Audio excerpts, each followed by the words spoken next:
had a dude tried to fast himself out of being gay. I remember one time. How many days? I think he did almost 40 days or 20-something days. Isn't that crazy? How much weight did he lose? He lost it. Oh, he was ribs and dick by the end of it, you know? I really feel strongly that skateboarding instilled in me like the most crucial shit in life. It's super fucking hard. It's fucking hard to do. Every kid had a skateboard. It was the wildest fad ever. And in short order, every kid found out how fucking hard it was to ride this goddamn thing. The kids that stuck with it.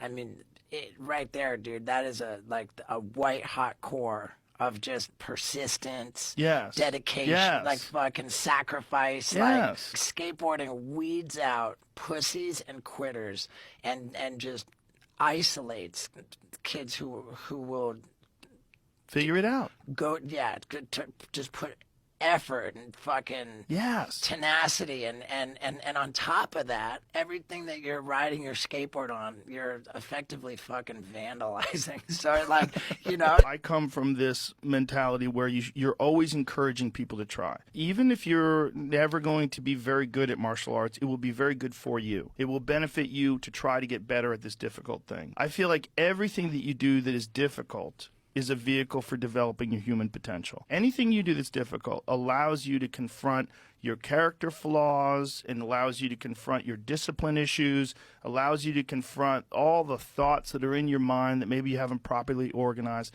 and it gives you a chance to excel at life. I met a woman who, she started doing jiu-jitsu when she was 58 years old, and she got her black belt in her 60s. Wow. That's amazing. That's an amazing accomplishment. And the idea that like it belongs to like the youth or it belongs to people who have been in the arts their whole life, that's nonsense. It's such a foolish way of approaching life. Pure nonsense by fools. Only a fool would think that way. Rand Paul, I don't know if you saw one of these moments, those Rand Paul versus Fauci moments, and he said that they found out through a Freedom of Information Act that it was something like $135 million in royalties had been paid out to scientists on the NIH, at the NIH from pharmaceutical companies. 27,000 royalty payments were paid to 1,800 NIH employees. And he asks Fauci straight up, he goes, "Can you tell me that you have not received a royalty from any entity that you ever oversaw the distribution of money in research grants?" And Fauci, in a roundabout way, you know, was like, according to the regulations, people who receive royalties are not required to divulge them even on their financial statement. Don't you think, like, shouldn't we know that?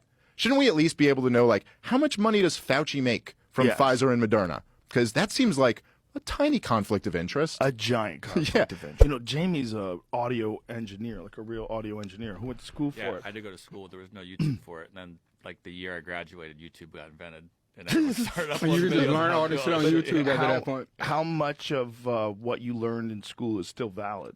It's hard to say because there's even some of the computer programs, they don't edit for you, but they handle a lot of the shit that was difficult. This is a huge controversy in science at the moment. We know that there was enormous flooding 12,800 years ago, but the question is what caused it? Why did it happen there? And there's a very powerful theory which is now backed by more than 100 mainstream scientists that the Earth passed through the debris stream of a disintegrating comet.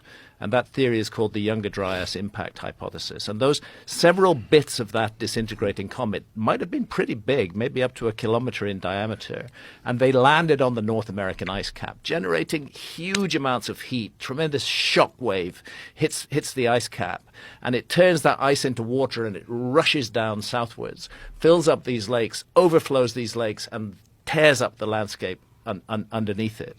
And this Younger Dryas impact hypothesis is by far, in my view, the best explanation of what's going on. Nile goes back a very, very, very long way. The Nile River system 12,500 years ago looked much the same as it does today. The Nile River system was pretty much 12,500 years ago the way that it is today. The big difference was that the Sahara Desert was green and fertile. This coincides with Dr. Robert Schoch's assertion that when you look at the Temple of the Sphinx, you're dealing with thousands of years of water erosion. Yes. And the last time there was water like that in the Nile Valley was when? The last time you had the water erosion like that in the Nile Valley was precisely during the Younger Dryas. The Younger Dryas was a period of extremely heavy rains in Africa, and it's rainfall, it's erosion caused by heavy rains that is the enigma on the Great Sphinx. We're not saying that there was a flood came over the Great Sphinx. We're looking at what's called precipitation-induced weathering that was caused by exposure to about 1,000 years of extremely heavy rainfall. And Dr. Robert Schoch puts that 1,000 years precisely in the Younger Dryas period. I've been doing it since I was 11. I'm 23, and so it's just like basically every year it just gotten crazier and crazier. But once I started making money, I was making $1 a day, and I saved up for a couple months. I bought a microphone, saved up for half a year, I got a computer, and I've just always reinvested it. I mean, I was like as awkward as they came, no money, no nothing, and I just basically just obsessed over YouTube. When you first started, like, what was the first idea? The very first video, weirdly enough, I played this stupid game and some hacker like killed my base when I was 11, and so I uploaded it, and my first video got 20,000 views like instantly, and that was probably the best thing that could have ever happened to me, because then I was hooked from day one. Literally, like most people, it takes hundreds of videos before you get like one view, and somehow the very first video I uploaded at 11 got like 20,000 views. I fell in love, and I've been hooked ever since. No one was making money, and it was definitely back before it was cool. Like when I was doing YouTube when I was 14 and 15, like now, you know, it's cool if you want to be a YouTuber in high school or middle school. Back then, like, no one gave a fuck. That book, The Immortality Key, which is fantastic, he expressed all this information, these ancient clay vessels that show clear evidence of some sort of psychedelic that was mixed in with wine that was probably the origins of a lot of these, even democracy,